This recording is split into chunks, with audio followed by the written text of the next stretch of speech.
Above that, a comparison of a drug therapy versus an implantable defibrillator for individuals with high risk of arrhythmias, very much showing that the implantable defibrillator had substantial contributions to offer here. So you can see those are pretty big ticket programs because these were controlled randomized trials, which meant a lot of infrastructure to put together all of the necessary clinical resources to make this happen.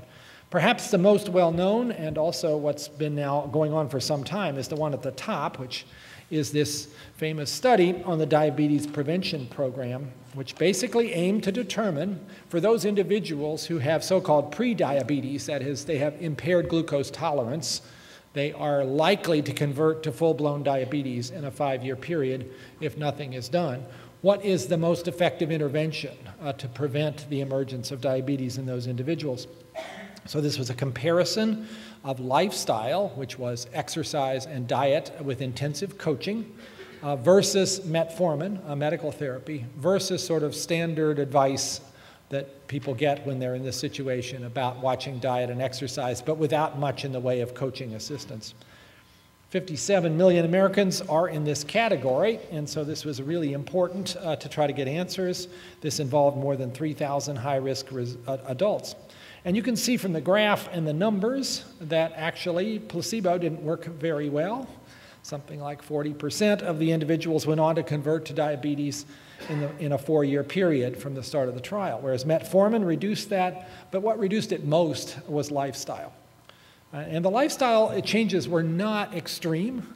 This was simply a goal of reducing lower body weight by 5 to 7% and exercising 30 minutes 5 times per week. We've followed that study up since its original publication in 2002, and these benefits persist for at least a decade. So this is certainly a comparative effectiveness research study, in this case with 3 arms, leading to a conclusion that could have enormous impact if it were broadly applied. Of course, the challenge now is to get this applied, but we are working hard on that as well, taking these research results to the public. 2 programs listed here, one called Small Steps and Big Rewards, which we're doing with the CDC and many private partners, and another with the YMCA, which our Institute for Diabetes, NIDDK, is leading, and basically also trying, using the facilities of the YMCA, to implement the same protocols that were proven successful in the DPP on a broad community-based enterprise, and that is looking encouraging. If you add up what this all cost, it's a lot of money to do what I just told you about, stretching over 16 years, starting with the original DPP and then all the follow-ups, now approaching $300 million, and that will continue to rise. But obviously, compared to what we spend on the expenses of diabetes in terms of all the morbidity that it creates, this is a pretty darn good investment. So just to say a little bit more broadly, CER at NIH in the sort of pre-Recovery Act era was certainly there. We didn't call it CER. That was sort of a term that came along and got a lot more momentum beginning about 2 years ago. With our focus, however, on a variety of different approaches: prevention, diagnosis, treatment, behavior change, health systems, special populations. When the IOM, charged by the Congress, came forward with their report on comparative effectiveness research a little more than a year ago, of course, they were challenged to identify where the gaps that need to be filled here by research. And they were asked to come up with 100 high-priority areas where we needed more data about exactly what works and what doesn't. And when those 100 came out and we looked at our portfolio, we were in the process or had conducted research in 88 of them. Not to say that the research was complete in all of those, but clearly there was pretty good overlap there in terms of what the IOM was identifying as important needs and how the research at NIH had been conducted. And again, in this regard, I should say that ARC, also having invested for many years in comparative effectiveness research, particularly by their able and capable analysis of studies that have come out in the literature that may or may not agree with each other, and then trying to synthesize those in a rigorous way, which, as Carolyn said, is not as simple as you might think, made for a nice complementary engine. But the engine was about to get revved up by the availability of funds from the Recovery Act. And this has brought NIH and ARC even more closely together as we have tried to identify the ways to utilize these funds in a very short period of time, but in a way that would be rigorously overseen by effective peer review and would produce data that really met the needs. At NIH, Mike Lauer is one of the people who has been extremely helpful as a leader in this effort. Before he stepped in, Betsy Nabel was conducting this role for NHLBI, and of course she has gone off to Boston to be the CEO of the Brigham and Women's Hospital. But Mike Lauer, together with Richard Hodis, who's the director of the National Institute of Aging, are my two-point people for the whole CER agenda that we've been trying to push forward in close collaboration with ARC and with many interactions with people in HHS.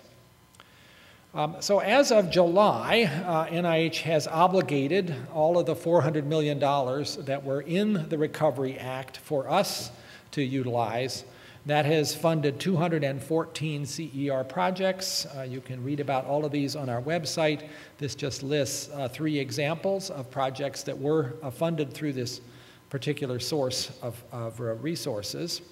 And we have identified gaps, including those that were not covered in our portfolio from the IOM Top 100, and developed RFAs to address those specific ones, as well as some methodology issues, some training and career development issues, and a program that we're doing, which is actually funded through the Office of the Secretary in behavioral economics, trying to get a better handle on how we understand people's healthcare behavior decisions, which are, of course, critical for figuring out how to take information once you think you know what works and actually seeing whether people are going to be receptive to including it in their own health management.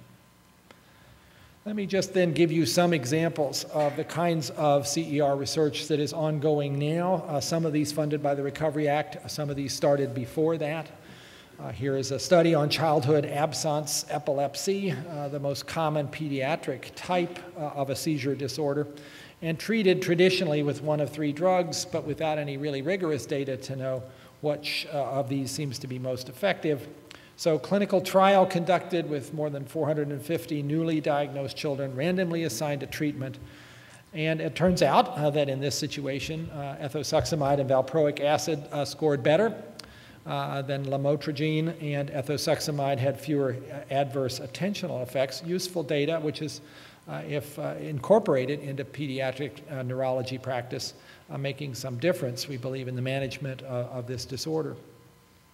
In the cardiology arena, a study that has been conducted looking at individuals with diabetes, diabetes, of course, being a high risk for cardiovascular disease and particularly for coronary artery disease, asking the question, what's the right management in that situation? Is it coronary artery bypass graft?